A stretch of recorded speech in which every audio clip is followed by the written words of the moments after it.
Today we're at Donnie Slubbert's farm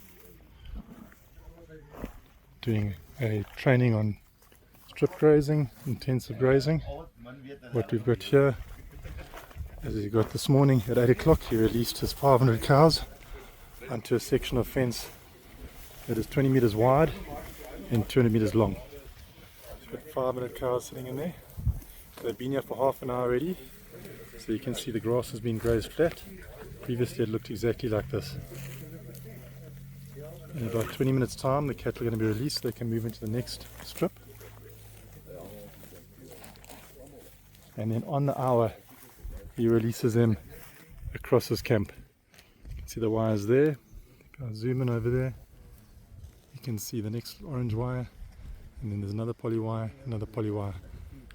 and going into the distance. So it's pre-made up 8 or 9 camps for the day, and the cattle are going to move through there on the hour. At the moment he's carrying 500 cows here.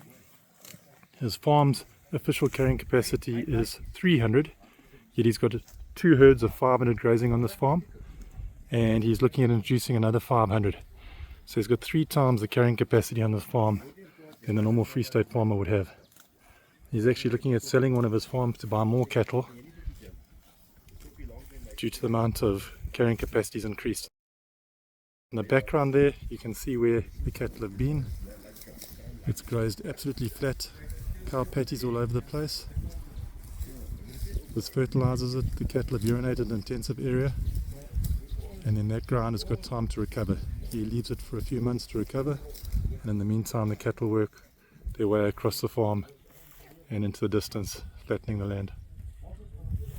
If you do the maths, having 3 times more cattle on the same farm, he can earn 3 times the profits, and with way less capital investment, as he's only using 1 farm as opposed to 3.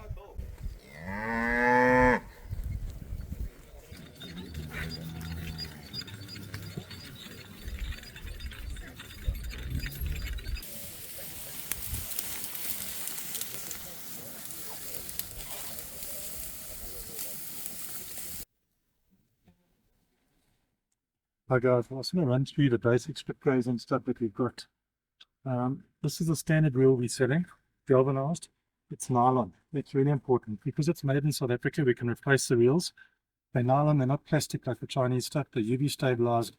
They're going to last in these hot conditions. All our reels come with a handy hook. I'll run you through the handy hook now. And a little spring just to maintain a bit of tension. Just to remind you, we've got 2 types of wire. We've got a poly wire. The poly wire is got stainless steel. We've actually got 2 types. We've got the low resistance, and then the cheaper, more economy like this, the higher resistance. Problem is the higher resistance, if you really want to go very long distances with it, it starts to choke your fence. So looking at this fence here, on the short distances, because poly wire is easy to work with, he's using poly wire. Where he's cutting across his fences, he's using poly wire. But then when he's running long distances, from the corner where his shock box is, he's running 1 kilometer all the way down the boundary. He's using braided wire. Remember the braided wire itself? If you look on this reel over here, you can see this is one of the lead out wires. It's got braided wire, and that is going through the thick grass about 800 meters down the fence line that way. So that he's using to feed off, and then he's cutting across with the poly wire on the reels over here. When you're winding a reel, on a standard reel, every time you turn it once, you wind up 1 piece of poly wire. That's why we have the geared reel. For those farmers who want to do it a bit quicker, every time you go once around, this goes 3 times around. So it's 3 times quicker to walk with. Then the handy hook, guys, this is a lovely little thing we do sell. We've got your wire over here. If you note, it goes through the hook and then comes out here. So we've got 2 options. We could be coming from our reel to our fence, and then connecting onto our live wire and pulling like that. If we're going to do it that way, we're going to tie our poly wire to the metal over here.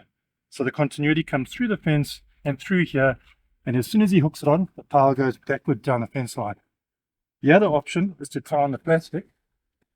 That is if he's feeding, they're ready with the live wire, and he's coming to his barbed wire, and he's just looking for some place to hook on. He'll then hook it on like that, and pull up the back of the plastic.